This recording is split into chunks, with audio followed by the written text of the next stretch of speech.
Weekly Bullshit Podcast.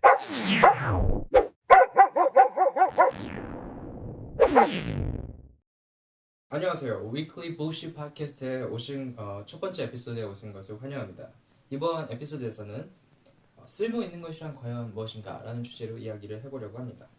생산성, 쓸모, 효율과 같은 개념과 단어들이 현대 한국사에서 굉장히 많이 거론되는 단어인데요. 그래서 같이 얘기해볼 내용이 많은 것 같아서 준비했습니다. 먼저 더 깊은 얘기를 하기 전에 첫 번째 에피소드인 만큼 자기소개를 하고 시작하겠습니다. 저는 앤디이고요. 연세대학교 기계공학과에서 공부하고 있습니다. 그리고 항상 철학에 관심이 많아서 철학 수업도 듣고 철학책도 읽었지만 아직 비전공자이다 보니까 부족한 점이 많습니다. 그래도 함께 다양한 주제에 대해서 철학적으로 논의해보고 싶어서 채널을 만들게 되었습니다.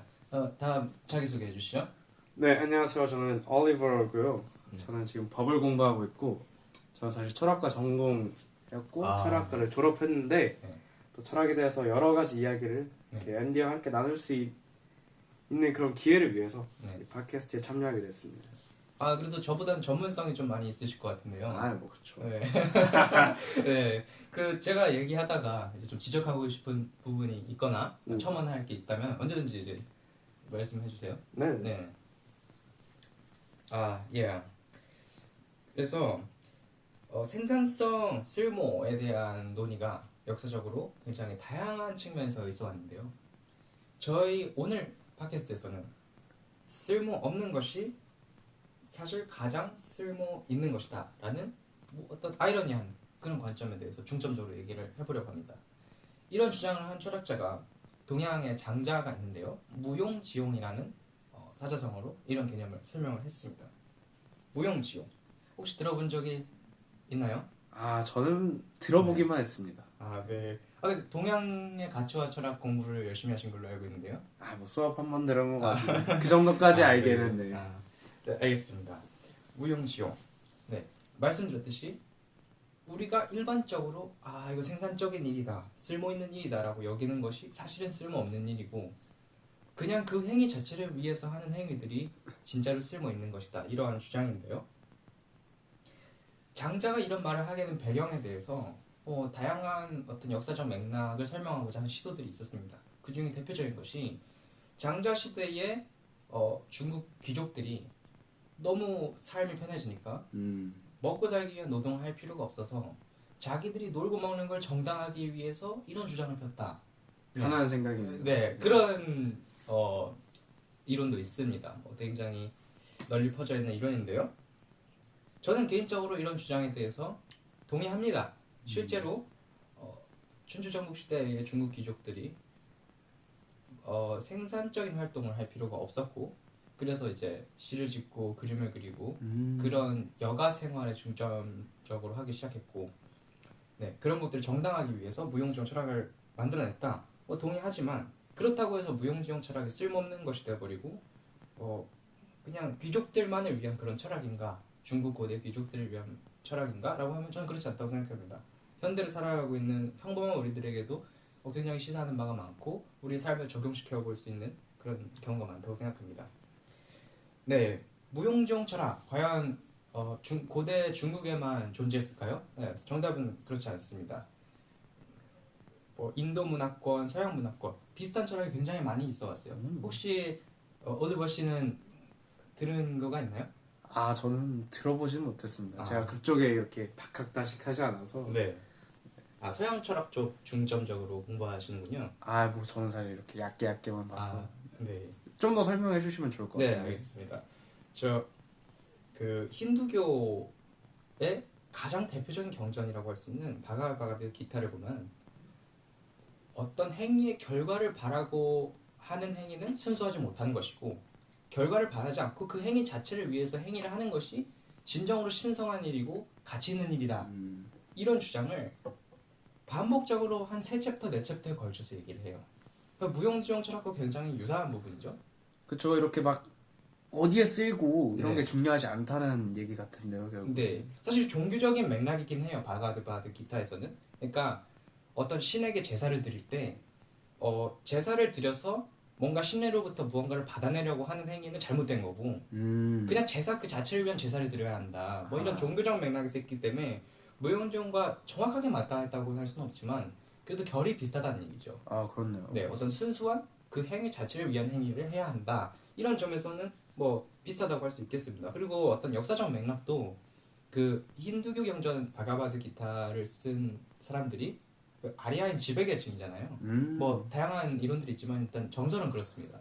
그래서 이들도 중국 고대 귀족들처럼 먹고 살기가 편해서 이런 얘기를 했다. 뭐 그런 얘기도 해볼 수가 있겠습니다.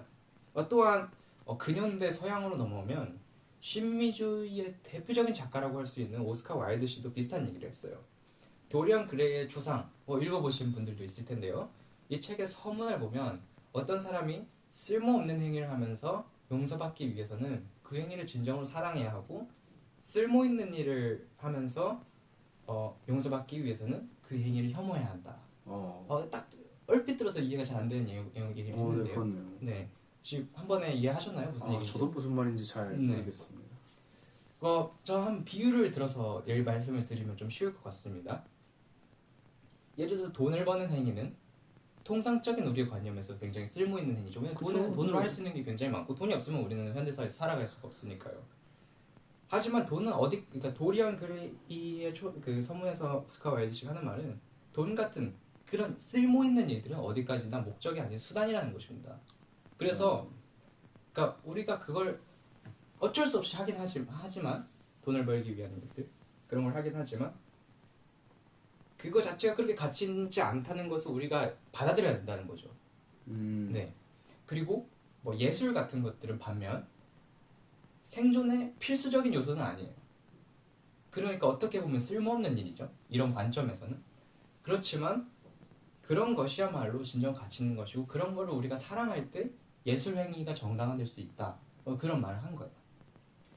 사실 바가바드 기타에서 한 말보다도 저는 오스카 와일드 씨의 신미주의가 무용지용과 좀 더 유사한 면이 있다고 생각해요. 그런 거요? 네. 어떤 부분에서 그렇게 생각하셨는지 혹시 일단 들어볼 수 있을까요? 오스카 와일드 씨가 말한 그 쓸모없는 것을 사랑할 때 용서받을 수 있다. 이 말은 일단 종교적 맥락이 없어요. 네. 힌두교는 종교적 맥락이 있다고 아까 말씀드렸는데요. 종교적 맥락이 없고 그 무용지용을 주장했던 그 장자와 고대 중국의 문인들이 이런 얘기를 왜 했냐 하면 뭐 주로 예술 행위를 정당하게 한 거예요. 그러니까 뭐 시를 쓰고 산수화를 그리고 그런 것들 있잖아요. 네, 그렇게 그 예술 행위를 향유하기 위해서 예술을 한다. 어떤 예술로 인해서 뭔가를 얻어내려고 하는 것이 아니라 그것을 정당하게 위해서 주장했던 거기 때문에 네. 그래서 좀 더 저는 맞닿았다고 보여요. 제가 보기에는. 네. 네, 동의하시나요? 근데 저는 약간 생각이 네. 다른 게 오스카 와일드 씨가 이렇게 해야 되는 것과 안 해야 되는 것, 그 네. 가치 있는 것과 가치 없는 것을 구별하셨잖아요. 네. 그래서 해야 되는 것이 결국엔 가치 있는 것이고 하지 않아도 되는 것이 가치 있는 네. 일이라고 했던 것 같은데 네. 근데 무용지용은 사실 그런 맥락은 좀 아닌 것 같은데 네. 특히 가치랑 연결되어 있는 부분이 네. 무용지용에서 이런 가치가 어떻게 활용되는지 무용지용 철학에서 네. 그런 맥락을 좀 더 자세하게 말씀해 주실 수 있으신지. 제가 질문을 좀 잘 이해를 못한 것 같은데요. 네. 무용지용에서는 행위의 가치를 논하고 신미주의에서는 가치를 논하지 않는다는 얘기인가요? 신미주의에서 가치가 이제 네. 대두되는데 그럼 무용지용에서 가치가 어떤 위치인지 무용지용에서도 이렇게 쓸모없는 것이 가치 있는 것인지. 사실 그렇죠. 무용지용에서도 그러니까 사실 저는 무슨 단어를 사용하냐에 따라서 좀 혼동이 있을 것 같은데요. 의미 있다와 가치 있다가 같은 의미로 여기서 사용된 것 같아요. 네, 그래서 무용지용에서 쓸모없는 일이 진정으로 의미 있다라는 말은 가치 있다는 말과 동치로 받아들여 볼 수 있을 것 같아요. 제가 느끼기에는. 네, 그렇게도 네. 볼 수 있겠네요. 네. 뭐 좀 더 공부를 해보면은 더 깊은 인사이트들을 끌어낼 수 있겠으나 시간이 한정된 관계로 다음 주제로 넘어가도록 하겠습니다.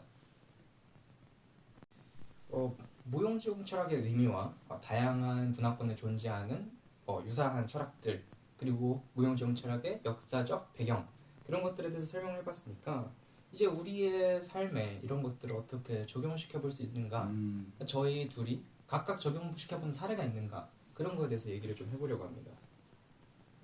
올리버 씨는 좀 있나요? 근데 저는 사실 네. 이렇게 최대한 어떤 내가 하는 행동이 네. 지금 이게 어떤 것에 도움이 되고 이런 걸 생각하지 않으려고 하는 경향이 네. 있는데요. 네. 근데 사실 제가 이렇게 살아보면서 느낀 게 결국에는 내가 이렇게 목적하지 않았던 것이라고 해도 네. 이게 결과적으로 나의 어떤 커리어적인 측면이나 네. 나의 경험적인 측면에서 도움이 되긴 하더라고요. 네. 그래서 실제로 내가 이걸 행했을 때 네. 나의 목적과 이게 불러일으키는 나에 대한 결론이 조금 다르다라는 생각을 받았는데, 제가 대학교 다닐 때 어떤 동아리를 한번 한 적이 있어요. 근데 저는 그냥 뭐 친구 사귀고 이렇게 네. 재밌게 하려고 들어갔지만 네. 제가 뭐 이렇게 법을 공부하게 되면서 네. 새롭게 대학원에 가게 됐는데, 그때 내가 이런 경험이 내가 이렇게 나중에 공부할 수 있을 때 도움이 될 수 있다 네. 라고 생각을 했던 경험이 있거든요. 네. 이걸 이제 무용지용의 관점에서 어떻게 설명할 것인가. 아. 내가 행위할 때 목적하지 않았던 목적이라도 네. 결국에는 이렇게 사후적으로 정당화되는 거잖아. 근데 사후 정당화와 애초부터 그런 목적을 가지고 행위를 했던 것과는 다른 차이점이 있지 않을까요? 예를 들어서 올리버 씨가 처음부터 그 동아리를 들어갈 때 네. 나는 이런 목적을 가지고 했어야지 했다면 좀 더 즐기기가 어렵지 않았을까요? 그냥 친구 만들고 재밌으려고 들어갔다 보니까 더 그 활동에 집중해서 즐기면서 할 수 있었고, 네. 그 결과 이런 원하지 않은, 그러니까 목적하진 않았지만 이렇게 부수적인 효과를 얻을 수 있었던 게 아닐까, 저는 그렇게 받아들여지는데요. 네. 그러면 그게 네. 이제 무용지용의 관점에서 그거가 이제 가치 있는 어떤 의미 있는 일이라고 볼 수 있나요? 사실 제가 생각하기에는 무용지용은, 그러니까 그렇게 사후적으로 정당화시킬 수 있는 그런 이득, 네. 그런 거에 관심이 없어요. 아, 오히려 근데 아니 그것까지도 이제 완전히 이제 배제해야 된다. 그러니까 그것이 라는 잘못됐다가 아니가요. 그러니까 그렇게 사후적으로 정당화하고 사후적으로 내가 목적한 것은 아니지만 이런 이점을 얻었다, 이렇게 해석하는 게 잘못됐다 잘됐다를 논하는 게 아니라 그냥 그거에 대한 논의 자체에 관심이 없어요. 무용지용은 그냥 애초에 시작할 때 동기만 보자는 것 같아요. 시작할 때 동기만. 네. 그러면 저는 그렇게 받아들여지네요. 네. 그럼 사실 무용지용이라고 말을 했지만서도 이렇게 사람들이 살다 보면은 목적 없이 행하는 일이 있는데 결과적으로는 이렇게 좋은 결과를 낳는 경우가 있잖아요. 네. 그러면 이거는 무용지용적 관점에서 충분히 긍정적으로 평가받을 만하다. 그런 거죠. 긍정적으로 평가하는 것에 대해서 무용지용이 부정적으로 바라보지는 않는 것 같아요. 네. 적어도. 네. 하지만 그 사후적인 어떤 이점을 해석하는 데 있어서는 좀 더 다른 철학적 프레임워크가 들어와야 되지 않을까. 어떤 식의?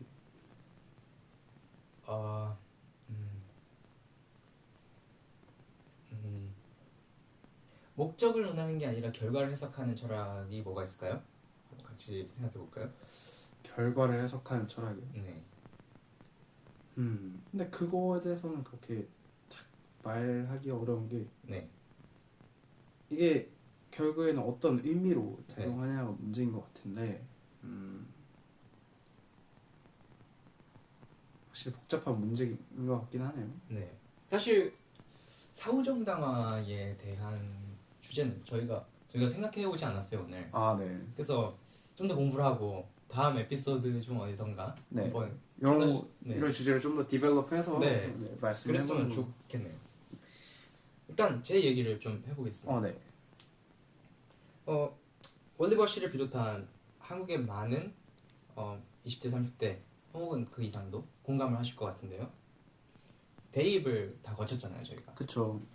대입을 거칠 때 시간이 충분하지 않습니다. 되게 맞습니다. 한정된 시간에 효율적인 방법으로 입시를 준비해서 성공적인 결과를 만들어내야 해요. 그래서 저희가 이제 수능을 준비하고 뭐 생기부 이런 것들을 챙기고 하면서 그 과정에서 느끼는 즐거움, 그 공부하는 내용들을 곱씹으면서 내가 무엇을 얻어갈 수 있는가 이런 거에 대해서 크게 생각하지 않아요. 어떤 것이 가장 효율적이고 가장 빠른 시간 내에 좋은 결과를 낼 수 있는가 그것만 계속 생각을 하면서 저는 공부를 했고 많은 사람들이 비슷하게 생각했을 거라고 생각해요. 저는. 네, 그쵸. 그게 사회적으로 문제가 되기도 하니까요. 네. 그리고 이제 대입이 끝나고 저는 공대에 들어갔죠. 근데 엔지니어링이라는 학문은 왜라는 거에 대해서 질문을 하면 안 되는 학문이죠, 사실. 그러니까 어떤 사람, 뭔가 특정 목적을 달성하기 위해서 저희는 툴을 만드는 그런 그쵸. 사람들이잖아요. 정답이 나와 있고 네. 그 정답에 찾아가는 해답을 찾는. 네. 이유는 주어져 있어요. 네. 예를 들어서 집을 짓는 거는 사람이 살기 위함이고, 배를 만드는 거는 그냥 이동수단을 위함이죠. 그쵸. 그러니까 내가 배를 만드는데 배를 만드는 그 행위 자체를 위해 배를 만드는 사람은 사실 엔지니어 중에는 없다고 봐야 되죠. 그쵸. 배가 네. 어떻게 하면 더 효율적으로 갈 수 있냐, 네. 더 적게 연료를 쓰고 갈 수 있냐. 엔지니어링이라는 학문 자체가 제가 생각하기에는 제가 앞서 오늘 주제인 생산성, 쓸모, 효율 그런 것들 굉장히 집약적으로 그쵸. 관측하고 있는 네. 그런 학문이라고 생각합니다. 어쨌든 입시를 거치고 엔지니어링이라는 학문을 공부하면서 항상 내가 하는 행위가 과연 의미 있고 쓸모 있는 일인가라는 질문을 계속하는 습관을 고칠 수가 없었던 거예요. 그 행위를 하는 순간, 네. 순간 그쵸. 말이죠. 그래서 완전히 어렸을 때는 제가 순수했던 시절에는 책을 읽고 그림을 그리고 나가서 공치하고 놀고 그런 행위들을 내가 이걸 왜 하는가라는 질문을 하지 않고 굉장히 순수하게 즐길 수 있었던 것 같아요. 근데 이렇게 입시와 엔지니어링 공부 이런 것들을 거치고 나서 저는 그런 행위를 더 이상 즐길 수가 없는 거예요. 순수하게. 내가 책을 읽으면서도 그냥 스토리가 재밌어서 읽는 게 아니라 과연 내가 이걸 읽어서 무엇을 얻을 수 있을까? 네. 내가 이걸 지금 읽는 이유가 뭔가 그런 생각들을 끊임없이 하게 되는 거예요. 그러니까 순수한 마음으로 즐기는 것이 어려워졌다. 저는 그런 일이 있었고요. 그리고 이제 무용지용 철학과 그리고 그것과 유사한 그런 철학들을 접하면서 저 이런 습관들을 좀 깨부실 툴을 하나 얻었다. 저는 그렇게 생각하거든요. 네. 네. 그래서 저는 무용지용 철학이 논리적 완결성 이런 것들을 따지기보다는 그런 습관들 쓸모를 항상 묻느라 진정으로 어떤 행위를 즐기지 못하는 그런 습관을 깨부술 수 있는 그런 프레임워크가 되지 않을까. 그쵸. 뭐 그런 측면에서 하나의 도움이 될 수는 네. 있다. 네. 근데 사실 그렇게 말하기 위해서는 네. 이제 무용지용 철학의 의미 자체를 현재 가지고 있는 일반적인 상식을 깨부시는 툴로서만 사용하는 디테일이요. 네, 그런 문제가 좀 발생할 수 있다고 보는 게 네. 무용지용 자체가 유의미하다라는 것보다는 무용지용이 왜 필요하냐, 네. 현재 이러기 때문에 무용지용이 필요하다. 네. 결과적으로 우리가 그 무용지용에서 말하는 이상향을 따라서 가는 것이 아니라 네. 현재 이상향이 잘못됐다는 일종의 수단으로서 네. 우리도 마찬가지로 무용지단을 수단으로서 이용하고 있는 그런 문제가 있지 않나 생각. 네. 그렇죠. 기존의 목적을 깨부수고 또 다른 목적을 가져와야만 하는 그런 아이러니를 논하시는 건가요? 그쵸. 네. 그게 사실 무용지용을 사용하는 우리의 목적이 네. 우리의 그 행위 자체가 무용지용에서 거부하는 행위가 아닌가 라는 말인 거죠. 그렇죠. 비록 그 목적이 일종의 효율성 달성이 아닐지라 하더라도 네. 어떤 우리가 목적을 가지고서 무용지용을 들여와서 이렇게 네. 현재 있는 상식을 깨부수자 네. 라는 건데 저는 이렇게 사실 말을 하기에는 무용지용이 그 행위 자체를 어떻게 보면 거부하는 것이 아닌가. 근데 제가 생각하기에는 네. 인간이 어떤 행위를 할 때 정당화를 하는 걸 피할 수 없다고 생각하거든요. 그래서 어떤 현실적인 쓸모의 차원에서 정당화를 기존에 해왔다면 무용지용을 그걸 깨부시고 그 행위 자체가 의미 있는 것이다라는 또 다른 정당화를 한 거 아니에요? 그러니까 다른 형태의 가치 판단을 도입하는. 네. 저는 그것이 근본적으로 피해갈 수 없다고 생각해요. 어떤 목적, 어떤 형태든 목적, 정당화 이런 것들을 배제하고 우리가 순수한 행동을 할 수 있는가? 비록 무용한 것이라고 하더라도 네. 이게 완전히 무효한 것이 아니다. 무용하기 때문에 무용하다라고 또 뭐 역설적이어 보이지만 그런 정당화라도 어쨌든 하게 되어 있다는 거죠. 인간의 본성상. 그러니까 정말 어떤 행위를 하면서 정말 아무 생각도 하지 않고 목적에 대해서 생각하지 않고 정당하지 않고 할 수 있다. 저는 그게 의식을 가졌다면 그건 불가능하다고 생각해요. 근데 이건 뭐 인간 본성에 대해서 좀 더 네. 저희가 말을 해보고 인간 본성에 대해서 어떻게 많은 사람들이 생각하는지를 좀 더 네. 논의를 해보고 네. 접근해야 될 주제인 것 같긴 하네요. 네. 이것도 이제 저희가 처음 에피소드니까 너무 많은 내용을 담으려고 그쵸. 하다 보면 좀 너무 얘기가 길어지고 좀 오히려 비전문적이어질 수 있기 때문에 그쵸. 네. 일단 뭐 한정된 범위 내에서 네. 이야기를 네. 풀어나가는 걸로 그러도록 합시다. 근데 다음으로 이제 저희의 개인적인 삶에 무용지용 철학을 적용시켜 봤잖아요. 그러니까 이번에는 현대 사회 전반에 이것이 어떤 점을 시사하는가 그런 것에 대해서 얘기를 해보려고 합니다. 네. 요즘 뭐 AI, 로봇, 자동화 이런 얘기를 굉장히 많이 하는데요. 그렇죠. 네. 그리고 이런 사회에서 인간은 사실 AI나 로봇보다 비효율적이잖아요. 그죠? 그렇죠. 그러니까 특히 네. 저희 같이 이렇게 사회 초년생, 네. 사회에 처음 들어가는 사람들은 AI한테 현재 질 수밖에 없는 구조긴 합니다. 그죠. 그리고 인간은 밥도 먹어야 되고 아프기도 하고 네. 그리고 무엇보다 감정을 느끼잖아요. 네. 그렇기 때문에 어떤 목적론적인 일을 수행하기에는 턱없이 부족해 하거든요. 효율성이나 목적 네. 하에서는 그렇다고 봅니다. 그러니까 이런 사회에서 굉장히 많은 사람들이 과연 내가 AI나 로봇보다 효율적이지 못하고 내가 잘하는 것이 그러니까 나만이 가진 차별점 그런 것들이 없다면 과연 내가 왜 존재해야 하는가 이런 존재론적 위기를 맞는다는 거죠. 그렇죠. 사실 이게 요즘 최근 얘기만이 아닌 게 산업혁명 전으로부터 이런 얘기들이 나왔어요. 예를 들어서 칼 마르크스가 그 산업혁명으로 인간 노동이 이제 로봇들에 의해서 기계들에 의해서 대체되면서 인간들이 소외된다. 네. 사회가 발전하는 그 속도를 따라가지 못해서 인간들이 소외감을 느끼게 된다. 그러니까 이게 인간이 어떤 사회 구조의 피라미드 속에서 짓밟히는 구조가 아니라 그냥 아예 그 피라미드 자체에서 빠지게 된다. 배제된다. 그런 얘기를 했고 지금 이게 현실화된 것 같아요. 저는. 저 그렇게 생각합니다. 이 존재론적 위기에서 근데 이런 존재론적 위기의 근본을 파고 들어가 보면 사실 과연 내가 쓸모 있는 가잖아요. 그죠? 그렇죠.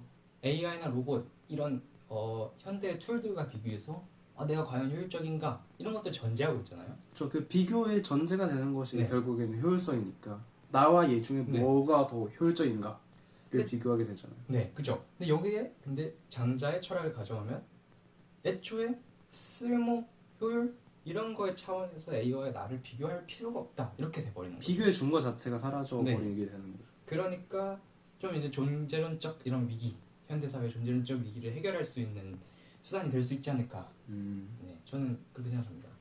근데 저는 한 가지 궁금한 점이 있는데 이렇게 비교하게 되는 것이 현대 사회에만 있었던 문제가 아닐 거라는 거죠. 네. 그러니까 분명히 과거 사회에서도 그것이 비록 AI가 아니었더라도 뭐 산업혁명 시에는 기계였을 거고 계속해서 산업혁명이 발생했잖아요. 뭐 농기구부터 계속해서 발전해왔는데 그럼 왜 하필 이 21세기에 무용지용 철학을 다시 데려와야 하는가? 사실 장자도 그렇고 되게 오래전에 말씀했던 말씀들인데 왜 21세기에 이걸 되돌아봐야 되는가에 대한 질문을 좀 드리고 싶습니다. 근데 그 장자 시대와 현대 사회에서 무용지용 철학이 발생하는 저는 그 근원이 조금 다르다고 생각하거든요. 장자 시대, 그러니까 산업혁명 이전의 시대에서는 내가 남들보다 잘할 수 있는 것 혹은 내가 사회 전체 생산에 기여할 수 있는 것이 적어도 하나는 있었어요. 네. 근데 지금은 그렇지 않다는 거죠. 그러니까 뭘 하든 나보다 잘하는 사람이 있고 그게 쉽게 보여요. 예를 들어서 AI를 가져오지 않더라도 소셜 미디어들을 많이들 사용하시죠. 소셜 미디어 보면 막 운동 잘하는 사람도 있고 몸 좋은 사람도 있고 막 특정 일에 막 재능이 엄청 뛰어난 사람도 있고 막 되게 일반적이지 않은 사람들이 굉장히 많이 보인단 말이에요. 근데 그걸 계속해서 저희는 비교하게 되잖아요.